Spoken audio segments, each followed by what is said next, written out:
Oi, olha, é um prazer estar de volta aqui com você. Atravessamos a barreira dos 255 mil. Vamos em frente, vamos conquistando aí novos inscritos. Peço que, se você gostar desse vídeo, dê um like, compartilhe na rede social. Vamos fazer a nossa corrente, né? Hoje eu vou entrar numa corrente com uma diferença aqui na nossa comunicação, né? É uma diferença que, na verdade, eu já fiz uma vez, quando eu li a carta do Léo Pinheiro, da OAS, a Folha de São Paulo, em que ele faz um documento histórico a respeito de como acontece a corrupção pesada, a corrupção grossa, essa corrupção que quebrou a Petrobras. E quase quebra, não quebrou a Petrobras, mas quase quebrou. E também nos levou a uma crise terrível, né? Agora, para entender bem esse episódio do Intercept Brasil, eu tenho apelado assim, para juristas, juízes, como a Denise Frossard, como Modesto Carvalhosa, como Zé Paulo Cavalcante Filho, e Walter Fanganiello Maierovitch e tantos outros. Hoje eu vou voltar a fazer o que eu fiz na carta do Léo Pinheiro. Eu vou ler para você um artigo do meu amigo Joaquim Falcão, professor de Direito da Fundação Getúlio Vargas, membro da Academia Brasileira de Letras e autor de um texto antológico para definir a nossa atual situação. Eu tentei fazer alguma coisa semelhante na segunda-feira, quando escrevi um artigo para o blog.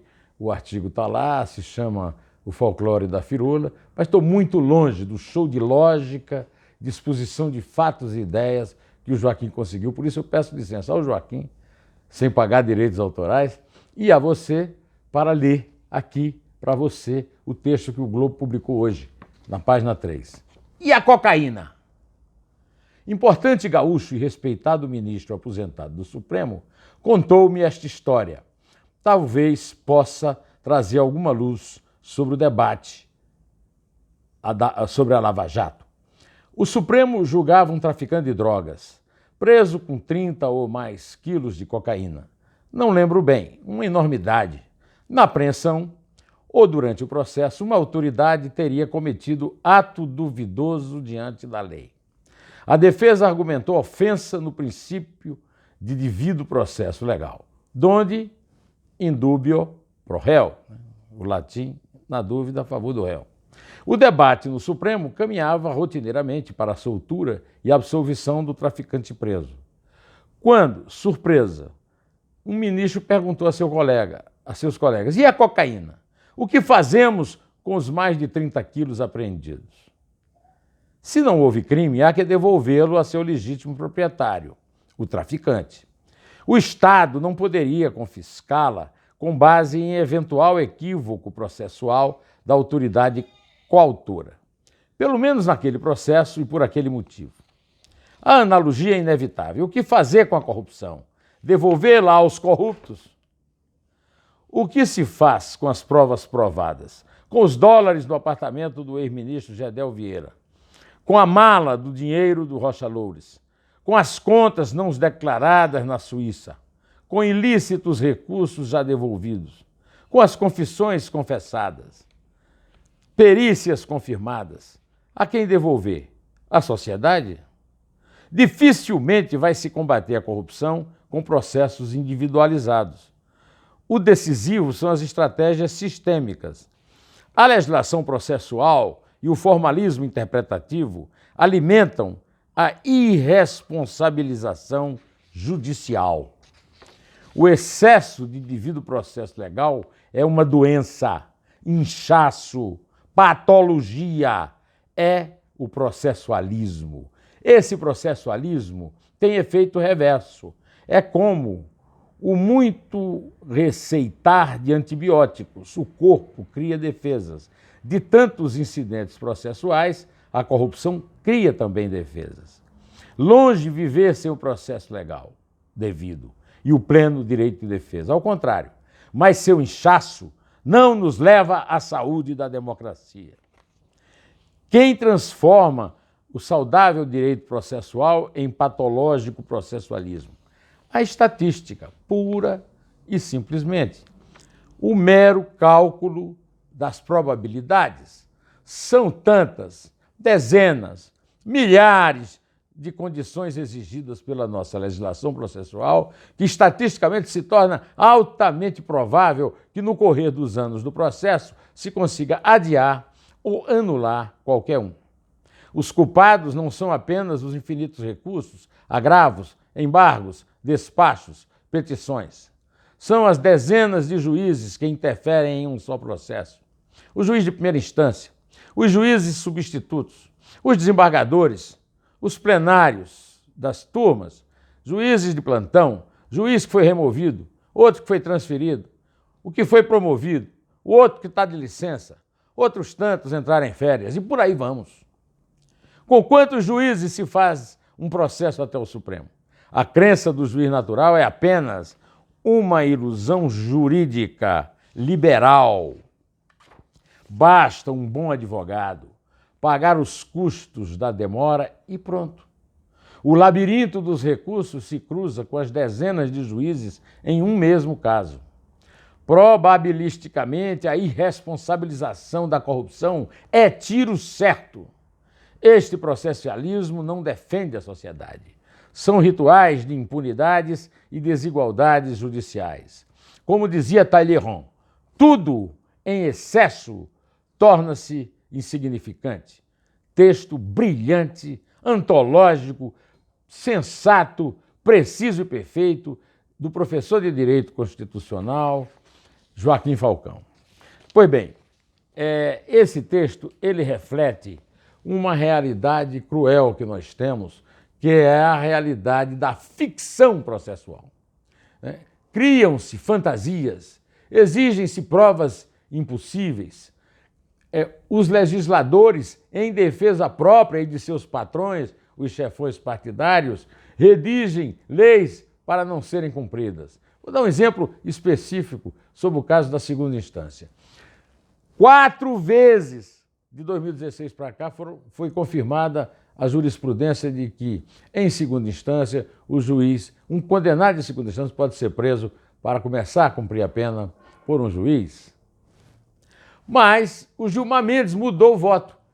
E aí, crente de que ia ganhar por 6-5, tinha perdido por 6-5, foi a voto e perdeu, porque a Rosa Weber é contra contrariar o colegiado. Pois bem, nessa confusão, o Dias Toffoli propôs que se passasse da segunda para a terceira instância essa jurisprudência.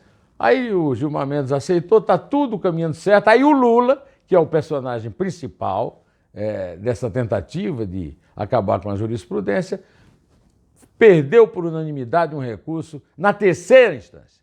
Agora querem que vá para a quarta. Todo mundo esqueceu da proposta, porque ninguém tem honra, né? Isso aí. Todo mundo aí só tem interesse. Ninguém tem honra, ninguém tem palavra dada.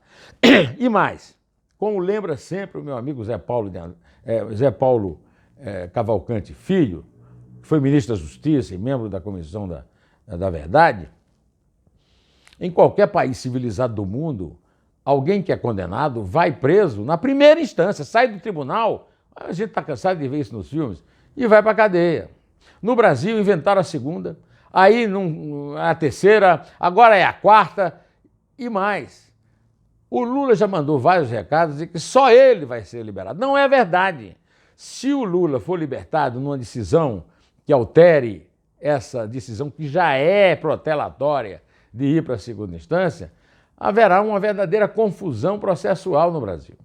Mas o que o Joaquim está denunciando é algo muito maior e muito pior do que isso, que é o mundo da firula, o mundo da chicana, o mundo dos pretextos para se libertar um preso rico. Os presos pobres estão todos na cadeia, estão todos sem serem condenados, sem serem processados ou com pena cumprida, porque não tem um advogado, tem advogado de ofício que não trabalha, que não funciona, E o pobre está pagando pela pena que ele não tem mais a cumprir, ou que ele não precisava cumprir, ou que ele não foi processado a cumprir. Agora o rico não. O rico paga um advogado, ele bota uma beca e vai lá para o Supremo defender. E eu já disse isso nesse artigo que está no blog, que está longe de ter o brilho do artigo do Joaquim no Globo. Eu já disse uma coisa muito simples, que é o seguinte: a justiça no Brasil é uma justiça deixa que eu solto. Porque aí tem o seguinte: a polícia investiga, o Ministério Público denuncia, o juiz de primeira instância vê as provas e condena. Vai para a segunda instância. Nesse caso, a segunda instância confirma. Aí vai para a terceira. No caso do Lula e outros casos, a terceira instância. Mas isso leva tempo, leva tempo. O correto é o condenado começa a cumprir pena, recorre e a justiça não é tão lerda e ele preso responde aos processos, aos passos posteriores da justiça. Olha, eu queria, aqui em São Paulo é feriado 9 de julho de 1932, o aniversário da Revolução Constitucionalista, em memória dos que morreram para implantar um regime constitucionalista no Brasil. Eu também quero dizer que a liberdade não é só a Constituição, que a liberdade não é a letra fria e fictícia da lei. Há a realidade, e a realidade, nesse caso do Intercept Brasil, é que o Intercept Brasil é parcial. Reuniu agora 40 advogados em torno do Glenn Greenwald. Para mim é mesmo que nada, podiam ser 400. O que existe é uma tentativa de deixar um crime impune e encobrir outro. Isso é que está existindo na realidade hoje, é isso que eu denuncio, e é isso que está brilhantemente descrito pelo Joaquim Falcão no artigo que eu li para você. Espero que você tenha gostado dessa minha ideia, espero que você goste de consultar mais o texto do Joaquim, e vou saindo por aqui, porque eu não quero mais tomar seu tempo, até porque metade desse tempo eu aluguei com o brilho de outro aqui, que é o meu amigo Joaquim Falcão. Pois bem, direto ao assunto, em pé, e só a verdade nos salvará.